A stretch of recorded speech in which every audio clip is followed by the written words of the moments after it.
Hello and welcome everyone to DRJ's webinar series. I am Bob Arnold, President here at Disaster Coverage Journal. Today's sponsor is AlertMedia, and the topic is preparing your organization for the 2021 hurricane season. To help us welcome and introduce our panelists today, I'd like to welcome and turn in the mic now over to Katie. Thank you, Bob. I'm happy to be here to moderate today's discussion. And to kick things off, it's my pleasure to introduce today's speakers. My name is Katie Goen, and I'm a marketing manager at AlertMedia. We also have Jason Moreland, in-house senior meteorologist at AlertMedia. He graduated from the University of South Alabama with a Bachelor of Science in Meteorology with a focus on industrial meteorology. His professional experience within the private sector includes more than 8 years of extensive domestic, international, and offshore forecasting. And throughout his career, Jason has provided critical decision support to a wide range of businesses, live event venues, and sensitive utility and offshore projects ahead of impending hazardous weather. Hi, Jason. Thanks for being here.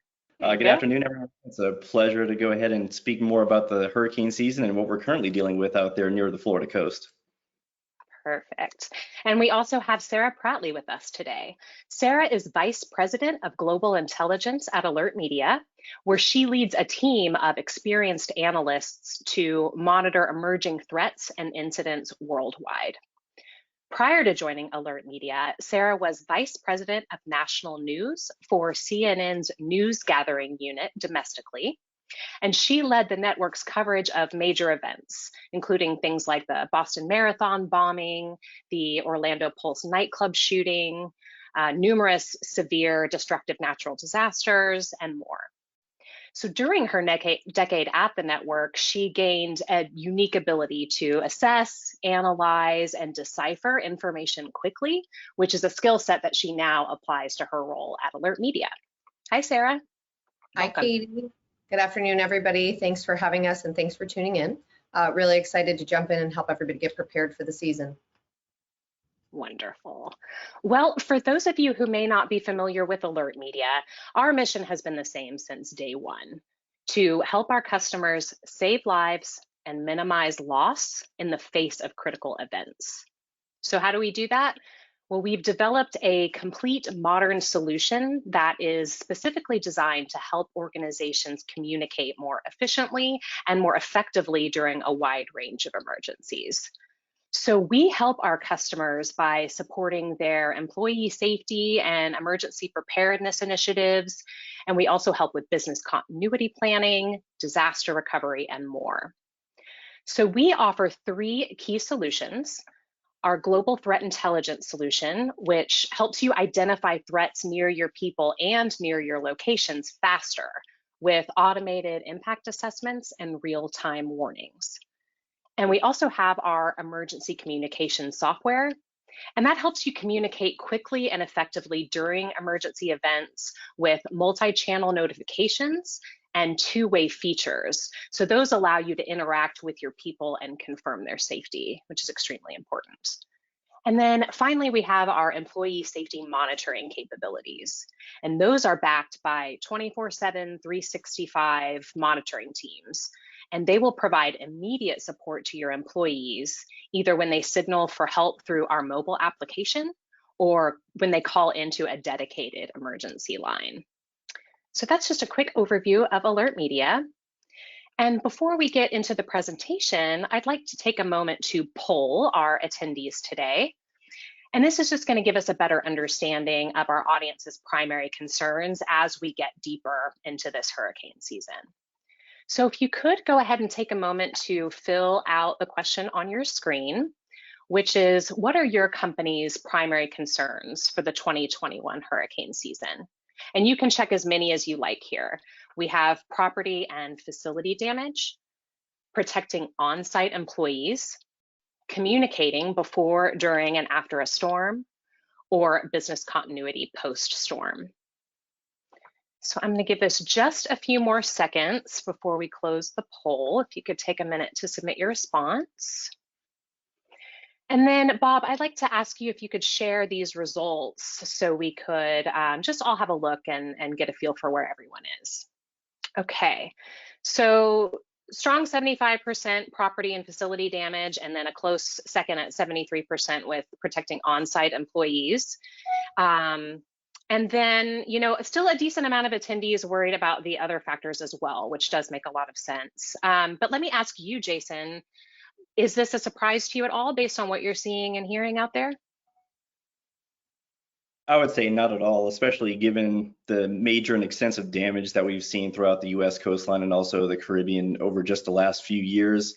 I think that customers and different companies in general, they're a lot more cognizant of the fact that we are dealing with a very active cycle within the Atlantic, Gulf, and Caribbean. So it's just going to be another active season by the looks of things, and we'll talk more about that here in just a moment. But it's good to prepare now, and it's important that everyone has these sorts of things in mind well before some of these more pressing hurricanes are likely to develop during August and September. Absolutely. And Sarah, what are your thoughts? Is this about what you expected? Yeah, I think it's interesting, especially the remote worker aspect, right? We're seeing not a tremendous amount, but a good number of people going back to work in some way, shape, or form, right? A lot of people with hybrid schedules, but still a good number of companies that are really, indicating the poll that are really interested in trying to figure out how to keep remote workers safe during these times as well. Absolutely. That makes sense. Well, with that in mind, I'm going to pass things over to Jason, who's going to talk about what to expect from this year's hurricane season. Take it away, Jason. Thank you so much, Katie. Yeah, so we're just going to go ahead and dive into some of the more recent seasonal forecast numbers. These were released right before the start of the season, and then there was also one additional update within the first week or so. So beginning with the official NOAA forecast, they went ahead and went with 13 to 20 named storms. That's the projection for the 2021 season. Of those 13 to 20 named storms, 6 to 10 of which are likely to strengthen into hurricanes. And of those, we're looking at potentially around 3 to 5 major hurricanes. And when we say major hurricanes, those are going to be the category 3 and higher level storms. So when you compare that to some of the more recent activity, for example, 2020, those numbers are reduced. However, one thing I'll always say is that it certainly does not take nearly 30 named storms to have a very significant hurricane season. In fact, all it takes is one major hurricane, or even just a significant tropical storm for that matter, that goes directly into your general area where you have several employees or your business or even your own family members to make it a very bad hurricane season. So even with that said, 13 to 20 named storms, that's well above average, even when comparing that to some of the more recent averages that account for the active cycle that we've been in since at least 1995. And just for a comparison, you see some of those predictions that were issued before the 2019 and 2020 Atlantic hurricane seasons. And if anything, some of those early on projections were a little bit underdone compared to the total number of named storms, hurricanes, and major hurricanes that we ended up seeing in those seasons. And given that we've already had 5 named storms so far this year, which we'll talk more about here in just a moment, I wouldn't be surprised if some of these projections were to scale even higher as we get into some more of these mid-season updates. So again, 13 and 20 named storms is the latest NOAA forecast. And then if we go ahead and forward to a forecast from Colorado State. And for those that are not aware, Colorado State, some of the researchers there were the pioneers of seasonal hurricane forecasting. They've been conducting seasonal forecasts for several decades now. So they have a lot of name recognition. The forecasts have been very reliable. And once again, we're seeing some pretty good agreement between NOAA and CSU. The latest CSU forecast that was updated in June is now 18 named storms, 8 hurricanes, and 4 major hurricanes, which again, even though it's not quite 2020 levels, this is certainly well above average when you compare that to the last 30 years or so. So what are we looking at so far for 2021? Well, as I've already alluded to, we're dealing with many early season storms. In fact, in May, we had another early preseason storm that was Tropical Storm Ana that formed to the immediate north and east of Bermuda. This is now the 7th season in a row that we've had a named storm develop before the official June 1 start date of the Atlantic hurricane season. And you can see you can add ELSA to that list. This was where it was at this time yesterday, nearing southern Florida. It has since advanced a little bit farther north. But another thing to consider here is that we've already now had 3 storms make landfall along the southeast U.S. coastline. that's closer to the average that you would expect for the course of an entire hurricane season. So considering that we're only 1 week into July, it's been a very early start, not only with the total number of named storms, but also with the magnitude of impacts along the southeast. Luckily, we haven't heard too much in the way of significant damage with Elsa. Of course, there have been some exceptions, but it's already been a very rough and active season out there in the southeast with Claudette. In fact, there were 15 deaths within the southeast U.S. that were attributed to Claudette making landfall after it came in along the U.S. Central Gulf Coast. So notable milestones so far this season. Well, again, we've had a very active start. Again, the 7th season in a row where we've had a preseason named storm. Claudette was the 5th earliest sea storm or 3rd storm of the season based on records dating back to 1950. That pace increased or accelerated even more with the formation of Danny. That was the 4th earliest D-named storm on record. And then that actually continues. We could actually go ahead and create a whole nother slide for this because we're setting more records as the days go on. We are now up to the 5th named storm of the year with Elsa. This was the position of the storm just a few hours ago. Fortunately, it is moving inland now, so it hasn't had as much time to really strengthen. It's starting to move inland. And if we advance this one slide over, you can see based on the latest satellite imagery, we have a lot of heavy rainfall, tropical storm force winds spreading inland across northeast Florida into southern Georgia. At last check, there were nearly 30,000 customers without power across northern Florida. So even though we kind of brush off these tropical storms, impacts can still be quite significant. And it looks as though this is going to continue well inland for at least the next 1 to 2 days. So impacts are going to be far reaching beyond the state line of Florida, looking at very heavy rainfall, especially for eastern portions of Georgia and the Carolinas through tomorrow. I would be concerned, at least through this afternoon, beginning with northern Florida. Across Jacksonville, we haven't seen too much in the way of significant flooding, but there are a lot of feeder bands coming in from the south and west. So it wouldn't take much to get a quick 2 to 4 inches of rainfall across northeast Florida through the duration of the afternoon and early evening hours. And all it takes is a few inches within a short period of time to produce scattered instances of flash flooding.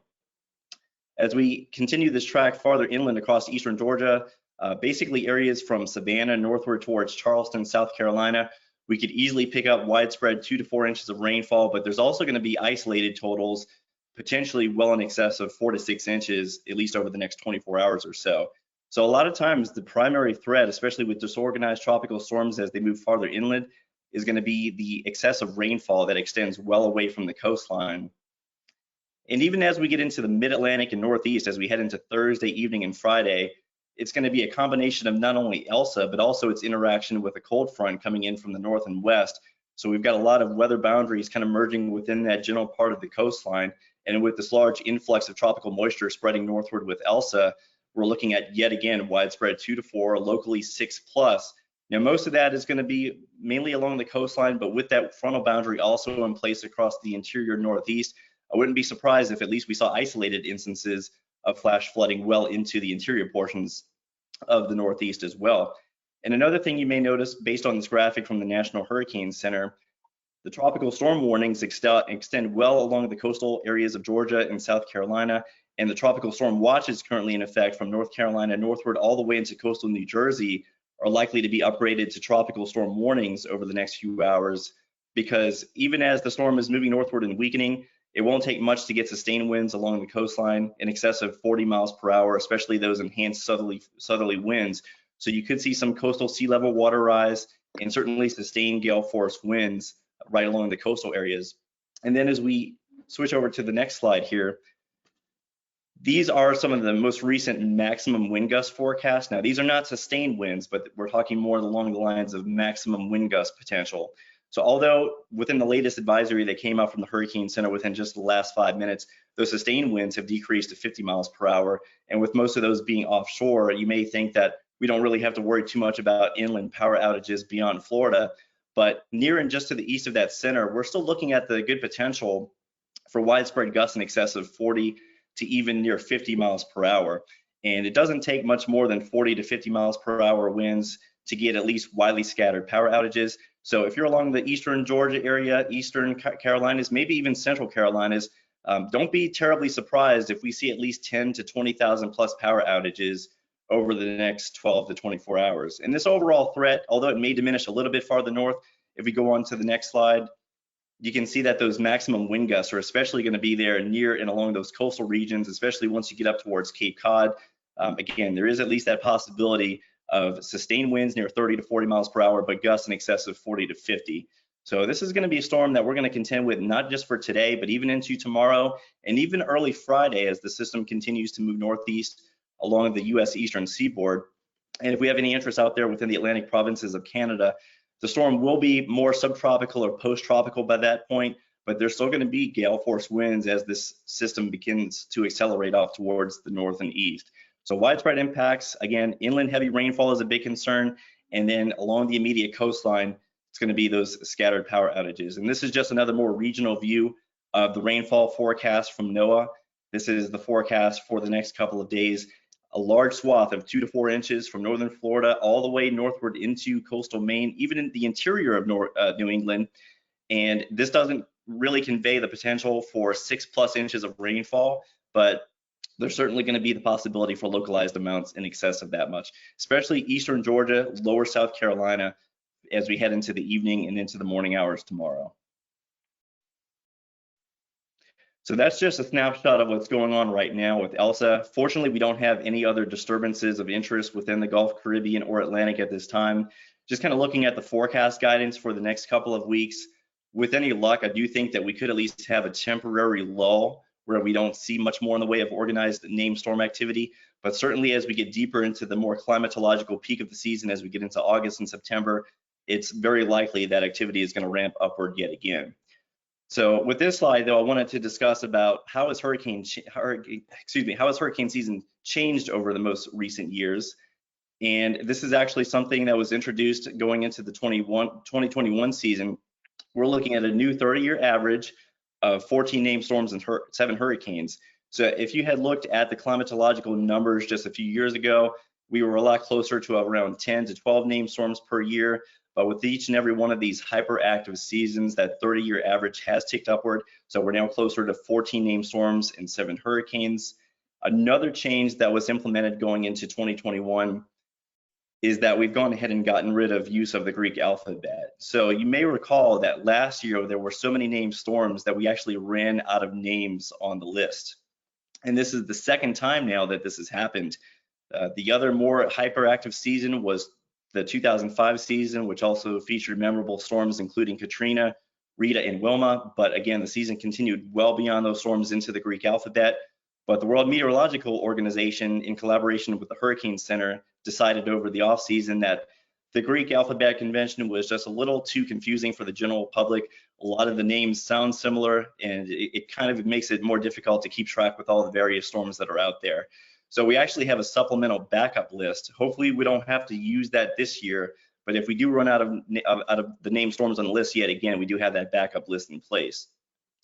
Another change that was implemented for 2021 was that the daily hurricane outlooks from the Hurricane Center, they're usually issued beginning June 1, and those are every 6 hours all the way through the end of the season.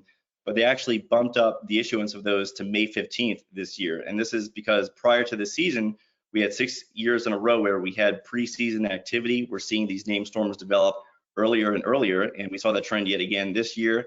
And this is likely to continue for 2022 with at least the issuance of these daily tropical outlooks by the middle of May. And then another thing that was up for consideration before the start of this season was, should we bump up the official start date from June 1 to May 15, the official start date of the Atlantic hurricane season? And the decision for now, at least, has been to maintain it at the more traditional time, June 1. But if we continue to see these early named storms, there is the possibility, possibly as early as 2022, for the official start date to be bumped up to the middle of May. So that'll be something that we'll be looking into as we go into the off season after this year.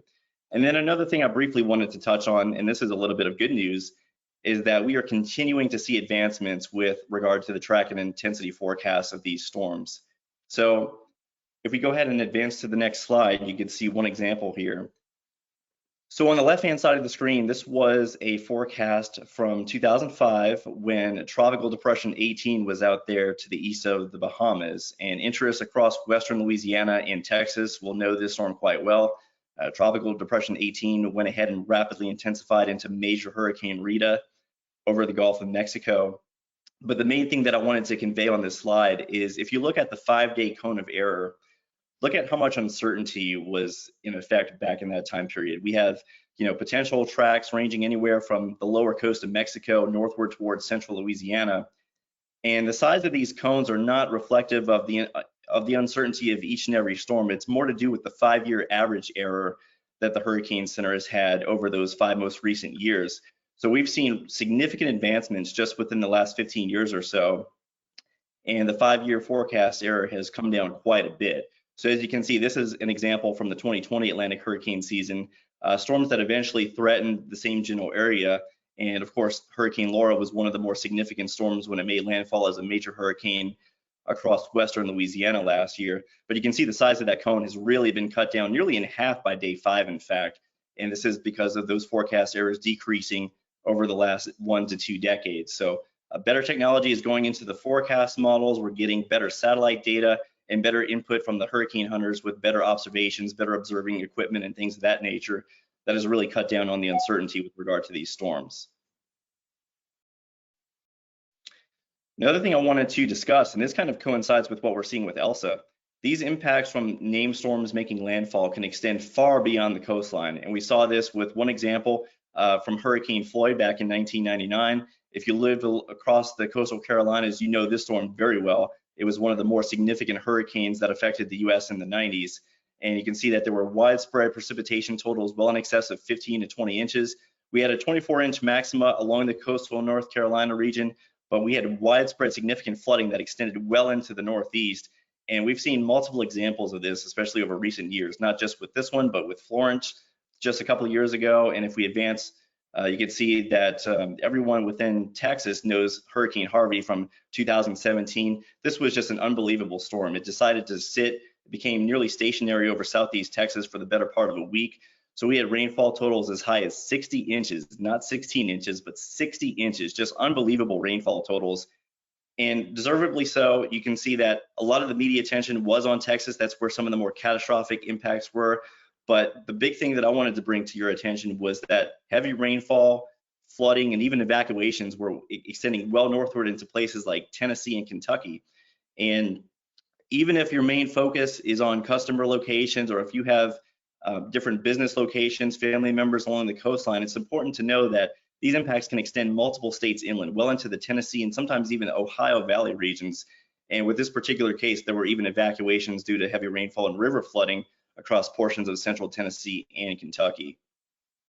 Jason, we actually did an interview with a meteorologist from the National Weather Service who said they actually had to change their color scale on the news to show more rainfall than, like, just invent a whole different color to show rainfall than they'd used before. I thought that was interesting. Hurricane Harvey back in 2017, it basically set a new precedent for what we thought was even possible. In the days before that, we were looking at some of the different forecast model data, and we were internally questioning if some of this guidance was being realistic, or is this even something that we can forecast? Luckily, the forecasts were quite good. There were multiple reports or forecasts of 40 to 50 plus inches coming in from the National Weather Service. So there was a lot of lead time, but still, it's hard to wrap your mind around some rainfall amounts like this. So that's the inland rainfall flooding aspect of it. But another thing is going to be inland power outages. So we're seeing that at least on a smaller scale with Elsa, but this was Hurricane Zeta that came in last year toward the end of the season. Some of the biggest impacts were along coastal Southeast Louisiana, southern Mississippi, and southern Alabama. But if you look really closely at the power outage chart on here, you may be surprised that nearly 1 million people were without power in the state of Georgia, with most of those occurring near the Atlanta metro. And Sarah, you could probably speak on that one a little bit better than I can, but this also continued well to the north and the east across the southern Appalachians, western and central Carolinas, even into the mid-Atlantic region of Virginia in the days that followed. Yeah, it was definitely quite devastating for North Georgia, where I was at the time. Lots of impacts in the Atlanta area in particular. So that's just a brief summary as to some of those bigger impacts that can be felt well away from the coastline, but kind of going back to some of those seasonal forecasts as we head deeper into the peak of the 2021 season, what are some of these ingredients that are kind of perking our interest and making us think as forecasters that this is going to be yet another very hyperactive season? Well, in addition to the anecdotal activity or observations of activity already across the Atlantic, Caribbean, and Gulf, we're also looking at the water temperature anomalies or departures from normal out there within the Pacific, mainly that equatorial region to the west of South America. This is the region that we often will focus on to determine, are El Nino conditions in place, or is it the inverse, which is La Nina conditions? And the reason why this is so important is because if an El Nino were in place, we would be seeing much more yellow, orange, and even red colors out there across the eastern and central Pacific. And usually what those warmer than normal water temperatures out there do is it alters the regional weather pattern. And by doing so, we often see an increase in vertical wind shear across the Gulf, Caribbean, and that main development region that we often refer to off of the coast of Africa. But we're not seeing the El Nino this year. And in fact, I looked at some of the latest forecast model guidance just within the last day or so. If anything, we could trend back towards La Nina conditions as we head deeper into the late summer and fall months. We actually just came away from a La Nina episode that transpired during the winter months, and we're still seeing some of that residual impact within the atmospheric weather pattern. We're still more in a La Nina type weather pattern, especially compared to what you would expect with El Nino. So in short summary, below normal wind shear is forecast on our side of the globe, and also more in the way of atmospheric moisture. There's not going to be quite as much dry, sinking, or suppressing air. Of course, with hurricanes, you want air to lift, and that is what provides the ability to have widespread thunderstorm activity over the ocean basins, and that's what helps to spin up these tropical cyclones. But we are not seeing El Nino conditions, which would be unfavorable for such occurrences.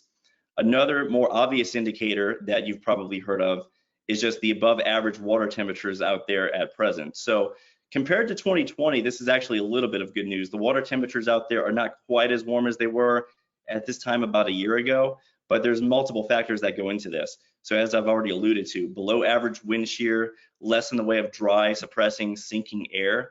And even despite the water temperatures maybe not being quite as warm as they were 12 months ago, the forecast models are still indicating that we're going to be looking at warming temperatures throughout this area with above normal waters, especially heading into August, September, and October. And also, just like I said, anecdotal evidence, we've already seen 5 named storms. We've already had 1 hurricane develop to the east of the Lesser Antilles. Usually the first hurricane of the season on average doesn't form until around August 14th. So we are well ahead of schedule, even with the total number of hurricanes out there. And there's just several ingredients, several factors that we've been compiling that would indicate that, especially as we get those seasonal forecast updates, we're likely going to be seeing forecasts of 20+ named storms as some of this new data continues to trickle in. So unfortunately, maybe not quite as active as 2020, but certainly another hyperactive season appears to be on the horizon. Could be a lull over the next couple of weeks, but as we get into August and September, it's likely to ramp up yet again. So that's at least a general summary as to why we're thinking this is going to be a very busy season. And now I'm going to go ahead and hand it off to Sara, and I think she's going to be able to discuss more at length some of those business impacts that we could be looking at over the next couple of months. Thanks, Jason. Yes, it's definitely already proving to be a really busy season. I can't imagine what we've got in store at this point with activity, just as busy as it is already. So unfortunately, that means numerous business impacts and potential for business impacts across this whole season. And for starters, you really can't get away from talking about the pandemic in most conversation these days. And we'll talk about it here as well. The US workforce, as we all know, many people are still working remotely. We talked about this earlier, or in maybe some sort of hybrid situation. And that's not such a bad thing, but it does mean that employers are now in a position where they have to protect their people and effectively communicate with them wherever they are. And that's not necessarily going to be in the traditional office anymore or around those traditional company facilities anymore. The pandemic really raised the possibility that remote workers could move to anywhere, and many did. And employers need to be able to evaluate and adjust for that and figure out where their employees are and then change their preparedness plans to match accordingly. This is a really interesting slide. It comes from the New York Times. It's a good data indication. And it just shows that unusually large flow of urban residents that moved from cities like New York and San Francisco last year, obviously 2 regions with a high share of jobs that can be done remotely during, but also after the pandemic is behind us. So a lot of people moving out of these big cities and into other locations around the country.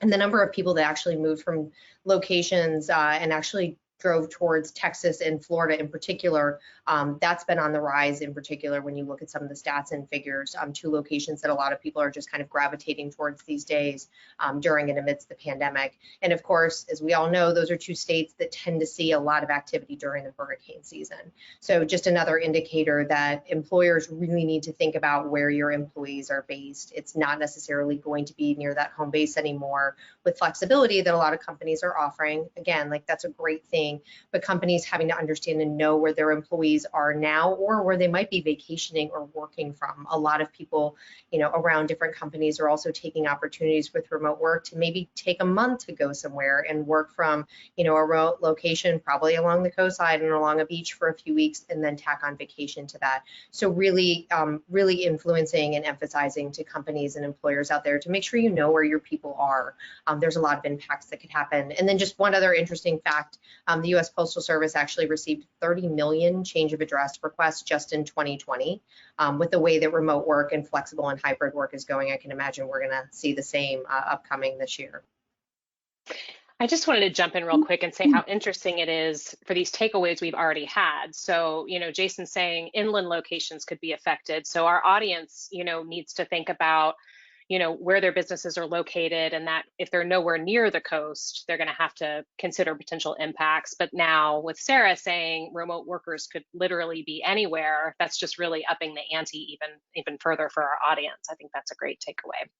Right, exactly. I know we had one of our clients who last year during the storm that had high impacts in Atlanta. It was a different storm, but another one of these just, major inland activities. They had thousands of workers without power and without the ability to work for several days, and had to put in place backup operations in other locations. So it really is, all about where your employees are located. And then, of course, knowing the projections and what's going to happen and keeping an eye on the forecasting.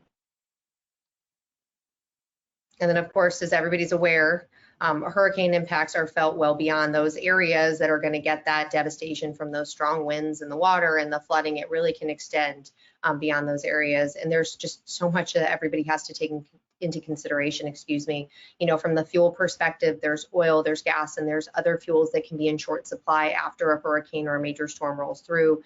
That's obviously going to impact transportation, but also supply chain and supply chain disruptions. Supply chain, big buzzword and big buzz term out there right now, right? This is something that we've talked about so much over the past year. Everything that's gone on with the pandemic and a lot of residual impacts that we're still seeing now through supply chain.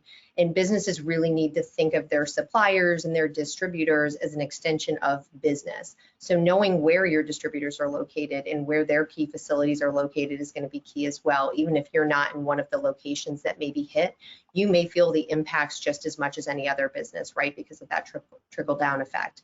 If you can't get supplies out, or if your distributor can't get supplies or necessary items out to you and your company, obviously there's going to be that trickle down effect. There's the power outages, a lack of electricity. Obviously, people can't work from home, people can't open up stores, but there's also a lot of facilities and stores that go to cash only because you can't use your credit card and you can't use your machines. But then there's also the knock-on effect that ATMs are out. So just understanding these knock-on effects and these trickle-down effects that can happen just when the power goes out. There's the loss of revenue and loss of productivity, and many industries with facilities will be impacted in these storms. It's inevitable, and are experiencing downtime, a loss of revenue, and again, this can have a knock-on onto other facilities and employees. And then there's the funding. There's been a lot of concerns just over the past few years in particular about FEMA and whether or not the federal government is going to have enough funding or resources to help with recovery, especially as the number of storms and the strength and the devastation continues to tick up. We actually had a disaster mitigation expert that was on our podcast recently, and one of the biggest things that she stressed was to have a 3-day plan. So 72 hours after a storm, she said, is generally the time when resources are going to be able to start flowing into an area that's been pretty well devastated. So remembering that you've got generally a full 3 days that you need to be, or you could be without supplies and really need to understand how to stock up and supply. And by no means am I suggesting hoarding. We saw obviously what happened in the pandemic when many people did this, but it is important to have a stockpile and to understand how to supply yourself and your company and your employees so that they can make it through those first kind of key 3 days until resources are able to go in. And there is some good news on this front. It's not all, death and destruction and devastation. We did hear the Biden administration announced in late May, right as we led into the Atlantic hurricane season, that they were doubling the FEMA funding for extreme weather events for this year. And then they've also launched some new initiatives with NASA that seem really cool and interesting to collect better and more sophisticated weather data. And this could obviously be a game changer for both businesses and individuals. Jason was, talking about this earlier, some of the advancements that they've made in weather technology and forecasting in recent years. Can you imagine, obviously, if it could be better and more precise and more precisely forecasted? So that'll be something of importance, as well as I'm sure we keep talking about this season after season. And Sarah, do you anticipate supply chain issues with preparedness supplies, sandbags, lumber, cleanup supplies as well? Lumber, you mentioned probably the key one right now when a lot of businesses and homes are trying to board up that might not have pre-installed and things that they can pull down. Lumber is the big thing that everybody's talking about with supply chain to keep buildings safe. So lumber is definitely a big one. Making, shore up your building and things like that. It's going to be very important as we move forward through the season. That makes sense. And then lastly, just communicating through each phase of hurricane. If you jump to the next slide, communication is incredibly important when we talk about every phase of the hurricane, and communication will be critical. So I just wanted to talk best practice about communicating through the hurricane season and just through a storm in particular. So before the storm, you can obviously proactively warn your people that a storm is approaching. You can also share evacuation information, preparedness advice, and then it's also important to manage employees' expectations regarding when new information could become available and how that information is going to come to them. Are you communicating through email? Are you communicating through some sort of emergency communication platform? It's great to provide a way for employees to ask questions and just to have reasonable expectations for what's going to be coming from you as the employer. And then during the storm, of course, it is just as important as keeping people up to date with what's happening on the ground, and forecasting is really checking in on people, being able to survey people for damage, safety concerns, just doing those kind of ever so important wellness checks. And then also, using their responses to potentially divert resources that you may have on the ground in a certain location and to be able to prioritize appropriately. And then after the storm, being able to utilize emergency communication tools to provide resources and aid to those who need it. Again, you can survey your team, survey your employees, obviously for things that they need, but also, are they in a position where they can work? Do they have power? Do they have internet? Are they able to focus on the work at hand after some sort of stress and devastation of a major storm that came through? Maybe they're having to do a lot of work around their house, or, helping with their neighbors or helping with their family. And then also being able to update people on the facilities and the operation systems that are near them related to your business. Is the office open? Is there an all clear? Obviously, other ways after the storm that are really important to communicate. And then just lastly, I'll note, on the messaging form of this, and just, noting the different channels of communication, knowing the importance and understanding how you're going to get information to your people. Text messages, obviously, very immediate, but also very short in length, right? A way to give people very urgent updates, but being sensitive to the fact that generally you've got to work under 160 characters. Email, of course, is great for, communication that's much more detailed and lengthy and maybe less time sensitive. And then I would just also encourage people to think about or look at a system with event page functionality. It can be really useful in times like this, not only hurricanes, but just any other emergency situation that your company or your people could be facing, giving them one-stop shopping so they can go to one link, one page where they can find the ability to have that kind of one-stop shopping, or find all of the resources and information from the company and updates about different things that are happening or that can be done. I think that's about it. So Katie, I know we've shared a lot, so I'll go ahead and kick it back to you for any questions that we've got from the audience there. Perfect. Well, thank you, Sarah. So as we get into the Q&A portion of our presentation, remember you can use the question panel to submit if you haven't already, and we will answer as many questions as we can. If we don't get to your question, we can follow up with you afterwards to make sure that you get the information that you need. So Jason, let's start with you. Are there any forecasting predictions on which areas of the country are most likely to experience a hurricane this year? So unfortunately, when you start to talk about landfall probabilities beyond a week in advance, there is no real scientific way with accuracy to predict where these storms are going to make landfall well in advance. There is a very loose correlation with the total number of named storms and hurricanes that we're forecasting for the course of a season and the total number of landfalls. So as we've already seen so far this year, just a month and a week into the season, we've had above average counts of activity, and we've also had above average landfall activity. Luckily, none of these storms have been significant hurricanes as of yet for the US, but overall, just due to the sheer number of storms, there is at least an elevated probability of a major US hurricane landfall later on this year. And so basically, every single portion of the coastline is at least slightly elevated risk for the next 2 to 3 months. And kind of along those same lines, how likely is it that a hurricane will impact the same area twice or multiple times in one season? So at least based on averages, it's quite rare for that to happen over the span of just one season. But during these more recent hyperactive seasons, there have been at least multiple examples of locations being hit by multiple hurricanes. In fact, that happened in 2004 during that hyperactive season near Stuart, Florida. Hurricane Francis and Hurricane Jean made landfall directly over that location, both significant hurricanes, Category 2 and Category 3. And we saw that time and time again over the course of last season across much of the Louisiana coastline. So although the odds are in your favor with the sheer amount of storms out there, just because you've been hit once during the course of the season, that certainly doesn't mean to let your guard down. In fact, usually there's at least an overall pattern that starts to set up. There is week to week variation, but you can see at least one particular region of or coastal area that's favored more than the other as the season unfolds. Sometimes it's more of a Gulf year, sometimes it's more of an East Coast year, but unfortunately there's no way to really get into specifics beyond about a week in advance. Okay, that makes sense. Sarah, I have one for you. When is the best time to start talking to our employees about an upcoming hurricane or storm?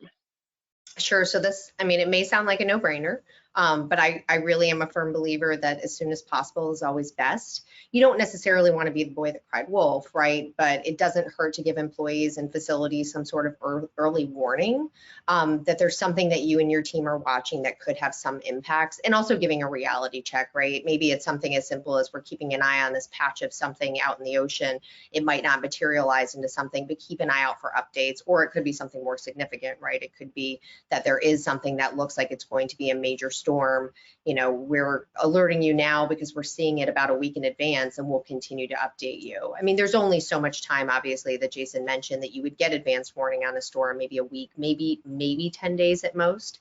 But I really do think that if companies think there could be an impact, it's really important to just get out in front of it, excuse me, because there's always things that employees may start doing just in their home lives as well to start preparing that might have nothing to do with the business.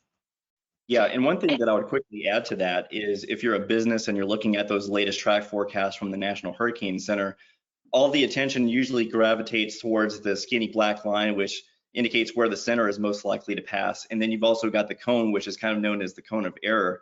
But it's important for everyone looking at this forecast information to know that there's usually on average at least a 1 in 3 chance that the center will move outside of the cone at some point during the storm's lifespan. So if you're anywhere near the cone, even just outside of it, it's still highly recommended to keep up with the latest updates from the Hurricane Center, as the forecast can and will change.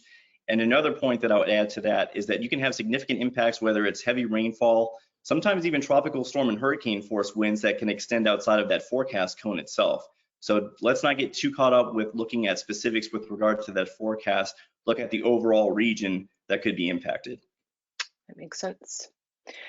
We have a question here. Sarah, I'm going to direct this one to you. So we're still in the COVID era, and with the hybrid work that you were talking about earlier, someone would like to know, how are most companies approaching this in terms of not knowing who's going to be in the office when, things being so sporadic? Are they requiring or asking for location data? Or do you start asking for location data when there's a named storm, or how do you manage that?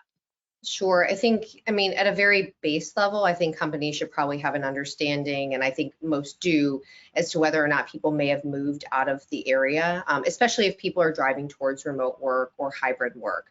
So I would hope that most companies probably have taken tally of people who have moved full time.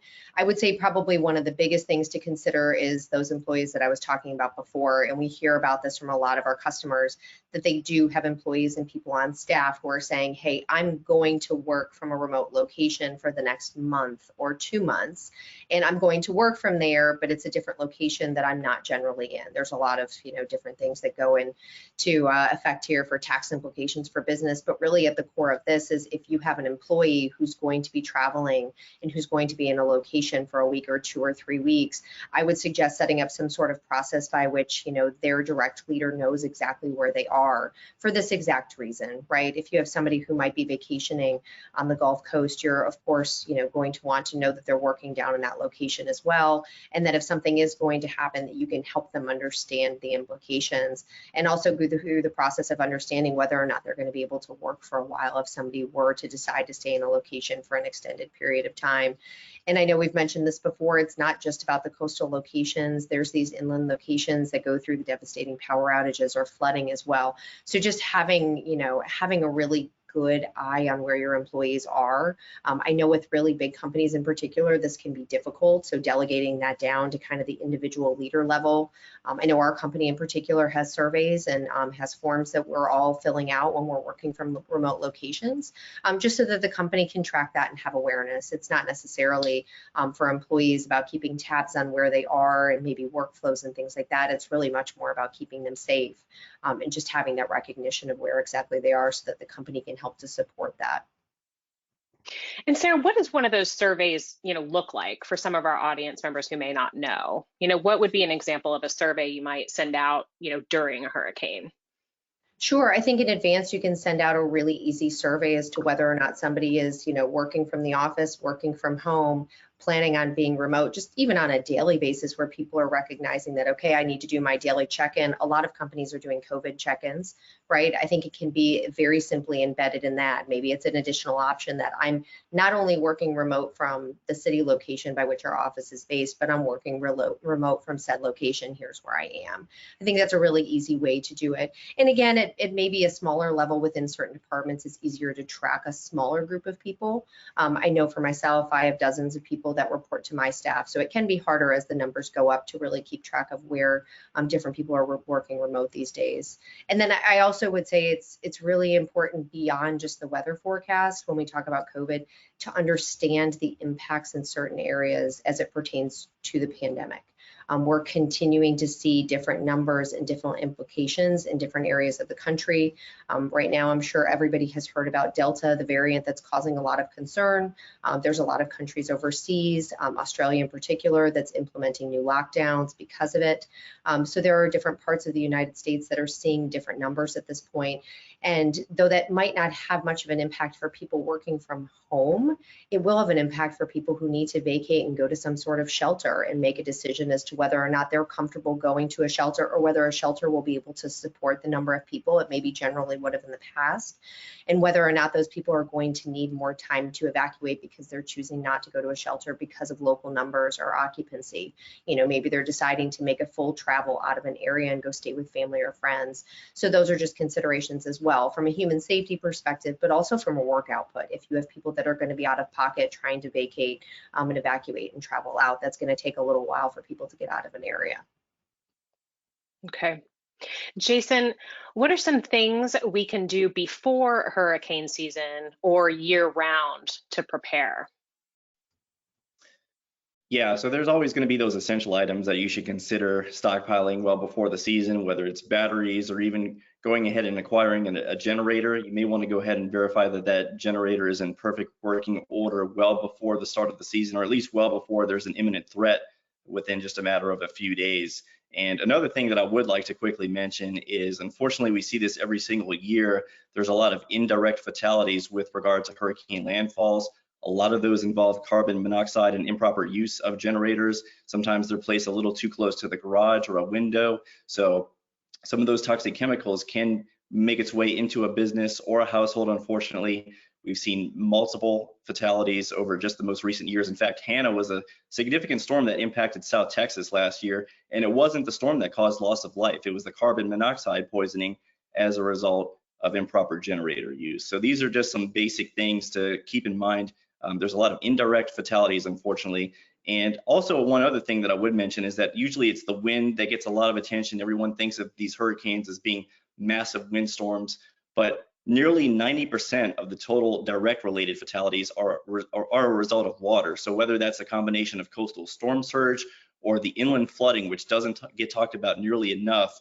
So before the season starts, you want to first determine if you're within a storm surge prone area or if you're within a FEMA flood zone. So I highly recommend that for every location that you're concerned about, take a look at those latest flood maps released by FEMA and also some of those storm surge zone maps to determine if you're within a vulnerable spot. If you do happen to be within a vulnerable location, I would make sure that you go ahead and revise or at least review your hurricane preparedness plan, including the possibility that you may be called upon to evacuate and exit that vulnerable region well before the tropical storm force winds get there. And this question is kind of along those same lines. How often should we have our buildings assessed for risk? At minimum, review the building before the start of the season each and every year. And that's actually something that I'm a bit concerned about, especially going into this season, because there was so much extensive damage caused along the coastline from the 2020 season. If you take a ride down I-10 along the Louisiana coastline, there's still rooftops with blue tarps on there. There's still a lot of people, a lot of businesses and infrastructure that is very vulnerable just as the result of storms that have impacted the region just within the last 12 months. And even if you don't think that there's been confirmed damage, you may just want to go ahead and double check things, because even a minimal tropical storm could definitely magnify any kind of weak spots. And then Sarah, what's the most effective way to monitor local threats when a hurricane is approaching? What's your advice for that? It's very important to have those localized alerts, whether it's through the National Weather Service, whether it's through a product like ours that pushes the National Weather Service and other alerting on forecasting and emergency situations to you.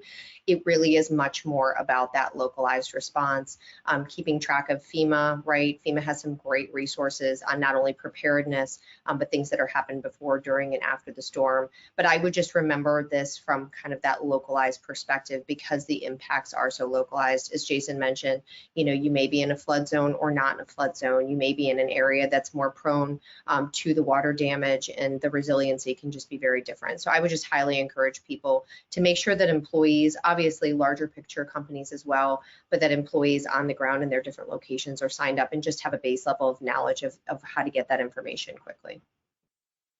And do you or does AlertMedia have any sort of hurricane checklist or guide or anything like that that has timelines or other information that we could share?